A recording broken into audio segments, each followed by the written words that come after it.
That just happened at 2 a.m. No one on your team was awake. The bot greeted the customer, figured out what they needed, asked the right follow-up questions, and captured the lead, all on WhatsApp, fully automated. This is WhatsApp lead generation on autopilot, and I'm going to show you how to build it in about 15 minutes with no code.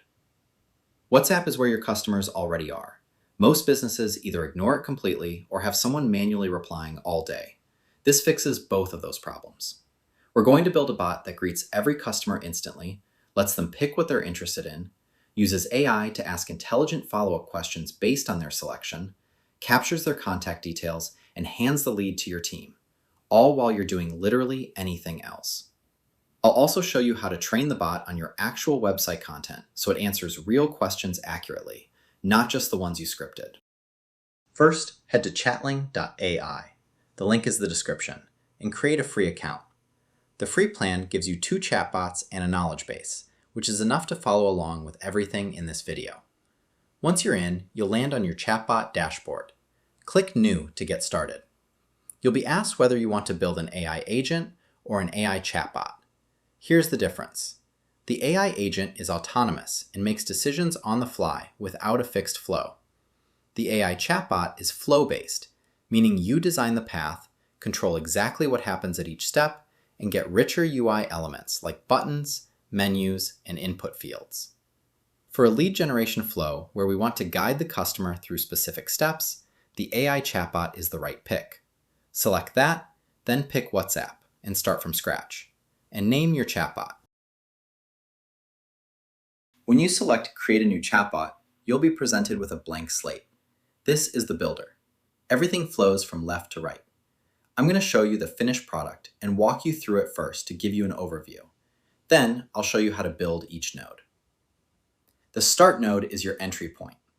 Whatever connects to it fires whenever someone messages your WhatsApp number for the first time.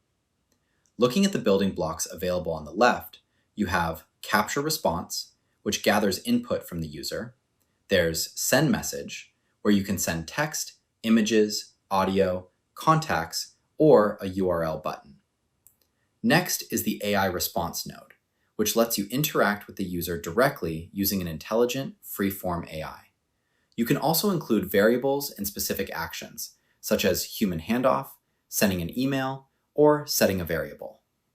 We'll also be using the Google Sheets integration to add data directly to a spreadsheet. Other integrations include Zendesk, Zoho, and HubSpot. Those are the building blocks. We also have a variables section where you create units to store data. Next is AI configuration, where you set the instructions for the AI response node. Here, you can define how it interacts, connect it to a knowledge base, and adjust settings like the specific model and language you want to use.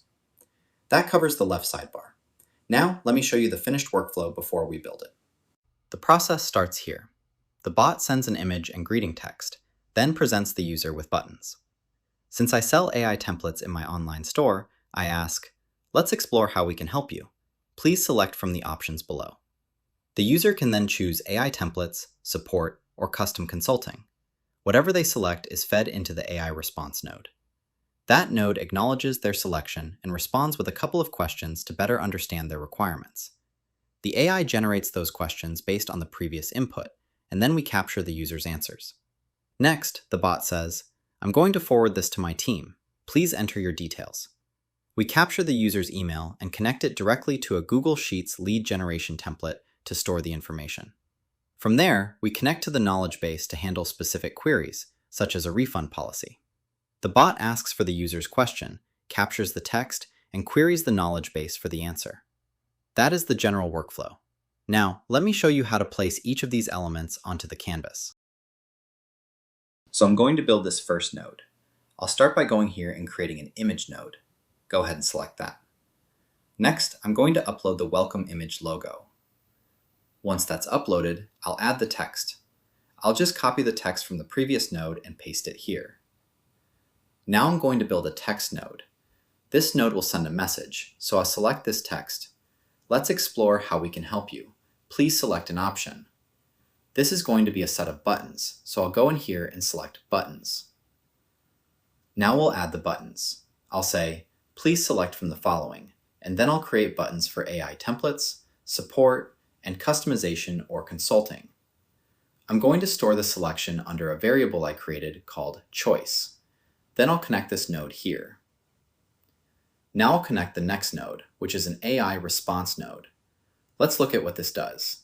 It uses an AI response model to say, the prospective customer has selected the choice service. Respond with a couple of questions to understand the requirements and project.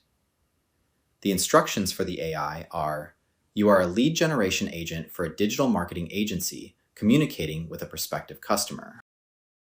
We'll go ahead and select the AI response node and paste that in. The prompt uses the variable from the previous choice. For the instructions, let's copy those over and save them. We need to pick a model.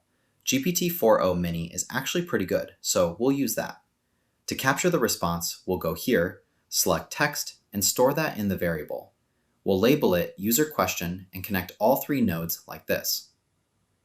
Now we have a welcome screen that asks the user for a selection, provides additional questions based on that choice, and captures the information. Next, we're going to capture their email. Similar to before, we'll send a text saying, I'm going to forward this information to the team, and then use a node to capture the email address and store it in the email variable.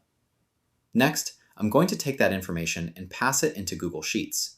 I'll select the Google Sheets Add Row action. I've already connected my Google account, but if you haven't, it's just a simple Google sign-in. I've created a simple spreadsheet, and I'm going to use its identifier to load the sheet. I'll confirm it contains headers, let it scan, and then map the fields. I'll map the name using the WhatsApp username, and for the email, I'll use the email variable we just captured. That will add the data directly into my spreadsheet. Finally, we'll allow the user to query my website content. I'll add a text node asking, is there anything else I can help you with? And capture that text in the user question variable. This is where I add the knowledge base, which is a really powerful feature. I'll add an AI response node and select my knowledge base as the source. To set up the knowledge base, I can simply point it to my website URL. It will scrape all the pages and use that data to populate the AI's knowledge. Back in the builder, I'll select the knowledge base and set the question to come from the user question variable. After the AI answers, I'll loop it back so the user can keep asking questions. That's it. That's how the build works. Now for the part you came here for, connecting to WhatsApp. Before we start, a quick heads up. You will need 3 things ready. First, a Meta business account. If you don't have one, simply search Create Meta Business Account and follow their official guide. Second, a WhatsApp business account, which Meta usually sets up as part of the process. And third, a phone number that is not currently registered to a personal WhatsApp account. If your business number is already on a personal account, you will need to migrate it or use a separate number.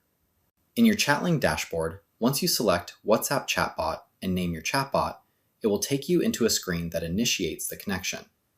A Facebook login window will appear. Sign in with the account that owns your Meta business account. Walk through the Meta permissions flow. Select your business account, then connect your WhatsApp business account. If you don't have one yet, you can create it right here within the flow. Meta will walk you through it. Add your business phone number, enter the verification code they send you, and set up a 6-digit 2-factor PIN. This entire flow takes about 3 to 5 minutes if your accounts are already set up. If it is your first time, budget 10 to 15 minutes. Once you see the green check mark, you are connected. Go back to your chatbot settings and link it to this WhatsApp number. That is it. Your bot is now live on WhatsApp. All right, we've built this end to end. Now let's go ahead and test it. You can go to the preview here, select the phone number you want to use to call your WhatsApp bot, and then start the chat. Once that happens, you can go to your chatbot. All right, you can say hi. It'll greet you with the logo here, and I'm going to select AI templates. It's going to ask me a few questions based on that, so I'll just choose email campaigns. That's what I want to automate. All right, I'm going to enter my email. Now I can ask the knowledge base. I'll say, what is my refund policy? This will go and check my knowledge base. Perfect. To recap, WhatsApp lead generation on autopilot. Your number works 24/7, greeting customers, qualifying them, and capturing their details, while you're sleeping, in meetings, or actually living your life. And you built the whole thing without touching a single line of code. What kind of business are you setting this up for? Drop it in the comments. I read every one. Subscribe if you want more builds like this.